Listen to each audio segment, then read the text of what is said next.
বলতে চাইছিলাম যে আমরা মান্না ভাইকে একটু আস্তে শুনতে পাচ্ছি। আমি একটু যদি আবির ভাইয়ের অনুরোধ করি যে আবির ভাই একটু সাউন্ডটা বাড়ানো যায় কিনা, আমাদের দর্শকরা একটু কম শুনতে পাচ্ছেন মান্না ভাইকে। জি মান্না ভাই আপনি বলেন। না ঠিক এটা আছে, আপনি এটা হয়তো স্বাভাবিকভাবে আমার বলেন, এটা টেকনিক্যালি আমার আমার কণ্ঠের দুর্বলতা হতে পারে, জি। যেরকম করে আহ, কাজ আশরাফ কায়সার বলতে পারবে ওর কণ্ঠ যত বড় শোনা যাবে, আমারটা হয়তো অত বড় শোনা যাবে না। জি। আমার মনে সেকেন্ড পয়েন্টটা ছিল এইরকম যে এই যে, আচ্ছা পয়েন্ট আমি পরে বলি, আমরা আশরাফ মানে ভাই আমি কায়সার একটু ঘুরে আসি। প্রশ্নটা করি। আমাদের দর্শকরা আপনাকে অনেকে শুনছেন, কেউ আপনাকে বলছেন যে আপনার কণ্ঠটা একটু কম শোনা যাচ্ছে, আবার কেউ একটু এইটা বলছেন যে আপনার কণ্ঠটা কি বিএনপি রোধ করে দিল নাকি কেউ, সেইটা একটা কথার কথা, আমি সেইটা ধরতেছি না। একজন একজন বলতেছিল যে উনার নাম মমিন মমিন, উনার কথাটা আমার কাছে একটু প্রণিধানযোগ্য মনে হচ্ছে, উনার নাম মমিন মমিন। উনি বলছেন মব শুরু করেছিল আওয়ামী লীগ। আমি কিন্তু এই কথা মানি যে মব আওয়ামী লীগ শুরু করেছিল, কিন্তু এই সরকার বা যারা মব করে তারা কি আওয়ামী লীগের অনুসারী? ওই সময়ও কিন্তু আমরা দেখতেছিলাম যে সবগুলি দোষ, মানা ভাই আপনি আমার সাথে অনুষ্ঠানে ছিলেন, যে কিছুইলেই ওরা বলতো যে এরা জামাত বিএনপি এই জিনিসটা করে। তো জামাত বিএনপি কি সরকার চালায়? ওই সময় সরকারের মন্ত্রীদের আমরা এই প্রশ্ন করতাম। আওয়ামী লীগ মব শুরু করছিল বইলে কি এইগুলি আমাদেরও করতে হবে?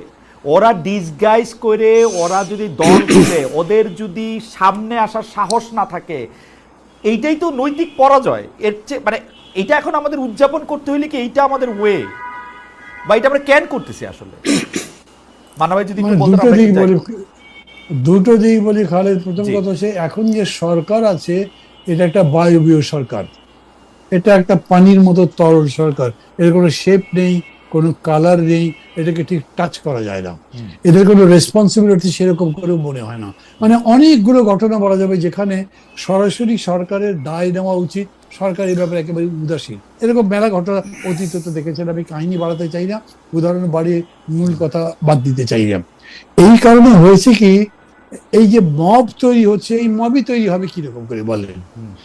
যেরকম যখন আপনার ওই যে টুঙ্গিপাড়ার ঘটনাটা ঘটলো, হুম। এটা খুব সিম্পল ব্যাপার ছিল, একটা 144 জারি করে দিতেন, হুম। উভয় পক্ষকে রেস্ট্রিক্ট করে দিতেন, মাঝখানে পুলিশ আর্মি দাঁড়িয়ে যেতে, কিছুই হতো না, হুম। গভর্নমেন্ট করেনি। এইখানকার ব্যাপারটা হচ্ছে যে এই কাজটা যে হচ্ছে, মানে তারা একটা সেমিনার করতে যাচ্ছে এবং সেটা প্রতিরোধের চেষ্টা হচ্ছে, দুটোই ইন্টেলিজেন্স কি জানেনি, হুম। কিন্তু তারা কিছুই করে নাই। মনে হচ্ছে যে তারা এটা এরকম করে উস্কেই দিচ্ছে বোধহয়। তারা নিজেরা করছে, তারা নিজেদের কোনো স্ট্রেংথ নাই। হুম। করছে যারা, তারা বিভিন্ন রাজনৈতিক দলের শুধুমাত্র সমর্থক না, তাদের কর্মীও আছে যারা এইটা লোকজন নিয়ে আসছে এবং কর্মীদের নিয়ে আসছে, এবং তাদের দিয়ে জিনিসটা মব দেখাচ্ছে। মব মানে বেশিরভাগ ক্ষেত্রে এগুলো ঠিক মব না, এগুলো দলের অনুরক্ত ভক্ত কর্মী সমর্থক, ওকে। তাদের নিয়ে এসে একটা ইমোশনকে ফর্মেট করে কাজটা করা হচ্ছে। তবে এই জিনিসটা দিন দিন কমছে, এটাও অবজার্ভ করবার মতো। দিন দিন কমছে বলে মনে করছেন মান্না ভাই? আমি একটু আশা ভাইয়ের কাছে আসি, যে আশা ভাই একই প্রশ্ন, যে আমরা আসলে এইটা ক্যান করতেছি। আজকের যে ঘটনা ঘটেছে এটি নিয়ে কলঙ্কজনক একটি ঘটনা, নিন্দা করা ছাড়া এবং এটি যেন আর না ঘটে এরকম করে আমাদের বলা ছাড়া আর কোনো পথ নেই। কিন্তু আমি বলি যে এই মঞ্চ ৭১ কারা? এই মঞ্চ ৭১ কয়েক মাস ধরে আওয়ামী লীগের একটা সফট ন্যারেটিভ বাজারজাত করার চেষ্টা করছে। আপনি জানেন খালেদ, আওয়ামী লীগ বিপদে পড়লে মুক্তিযুদ্ধ তাদের একটা অবলম্বন হয়ে ওঠে, এবং অতীতে শেখ মুজিব তাদের অবলম্বন ছিল, এখন আর সেই অবলম্বনটি নেই। কাজেই মঞ্চ ৭১ বলে জেরাই খান পান্নাকে সামাজিক যোগাযোগ মাধ্যমে এবং ১৫ই আগস্টকে ঘিরে আমরা একটা উত্তেজনা, অদায়িত্বশীল উত্তেজনা তৈরি করতে দেখলাম। আজকেও কিন্তু উনি ওনার আমন্ত্রণে লতিফ সিদ্দিকী ওখানে গেছেন, কিন্তু হোস্ট নিজেই সেখানে ছিলেন না। এবং মঞ্চ ৭১ বলে যারা যোগ দিয়েছেন তারা কেউ কেউ টকশোতে আওয়ামী লীগের পক্ষে সফট ন্যারেটিভ বিতরণ করেছেন গত কয়েক সপ্তাহে। তাই বলে তাদের সভা সমাবেশ করার অধিকার নাই, গোল টেবিল করার অধিকার নাই, অথবা আমি গিয়ে শারীরিকভাবে আক্রমণ করব, এটি কোনোভাবেই যুক্তিযুক্ত না। এই সংস্কৃতি থেকে আমাদের বেরোতে হবে। একে মব, প্রেশার গ্রুপ বা অন্য কোনো নামে ডেকে এর যে ভয়াবহতা সেটি যেন আমরা কমিয়ে না দিই। আমি শুধু একটু বলি, জাদুঘরের সামনে ইঞ্জিনিয়ার ইনামুল হক বলে এক লোক প্রতিবাদ করছিলেন শেখ হাসিনার বিরুদ্ধে, তাকে দিবালোকে এসে যুবলীগ বা ছাত্রলীগের লোক চর মেরেছিলেন। মাহমুদুর রহমান আমার দেশ সম্পাদক, তাকে কোর্টে তাকে আক্রমণ করে রক্তাক্ত শরীর করেছিলেন, তার গাড়ি ভেঙে দিয়েছিলেন। আবুল আসাদ দৈনিক সংগ্রামের সম্পাদক, বয়োবৃদ্ধ মানুষ, তাকে পাজাকোলো করে ওই অফিস থেকে বের করে দেওয়া হয়েছিল। ওই ঘটনাগুলো কিন্তু আওয়ামী লীগ শাসন আমলে ঘটেছিল। আজকে যারা নিন্দা করছেন তারা কি ওই ঘটনার সময় কোনো টু শব্দ করেছেন? আপনি অন্তত দৈব চয়ন পদ্ধতিতে 5টা খোঁজ করে দেখেন, আপনি উত্তর পাবেন না। তার মানে তাদের মানবাধিকার সেন্স অথবা মত প্রকাশের স্বাধীনতার সেন্স এটা কিন্তু Selective. মুখ চিনে চিনে এটা selective. সিলেক্টিভ, জি। আমল চিনে এই ঘটনাটা আশা ভাই আমার দুইটা মানে উত্থাপন আছে, ঠিক প্রশ্ন না। মানে একটা হচ্ছে আওয়ামী লীগের পক্ষে সফট ন্যারেটিভ তৈরি। আমি কিন্তু আওয়ামী লীগকে মানে আপনাকে যেহেতু আমি ফলো করি, আমি আপনাকেই বলি যে আপনি যতটা শক্তিশালী ভাবেন আমি আওয়ামী লীগকে অতটা শক্তিশালী ভাবি না। আমার পক্ষে যুক্তি হইল, আমি 2023-এর অক্টোবরে বলছিলাম যে শেখ হাসিনা আপনি আপনার পদ থেকে পদত্যাগ করেন, তারপর শেখ রেহানাকে বানান প্রধান নির্বাচন কমিশনার, তারপরও আপনি অধিকাংশ আসনে হারবেন। কারণ এই যে সফট নেগেটিভ তৈরি করেন আর আপনি যাই করেন, আপনার কাছে যদি রাষ্ট্র ক্ষমতা না থাকে, আপনি আসলে আওয়ামী লীগরে আমি অত বড় দল মনে করি না। ছাত্রলীগ যুবলীগ সম্পর্কে আমি মনে করি ছাত্রলীগ যুবলীগ একটি গালি।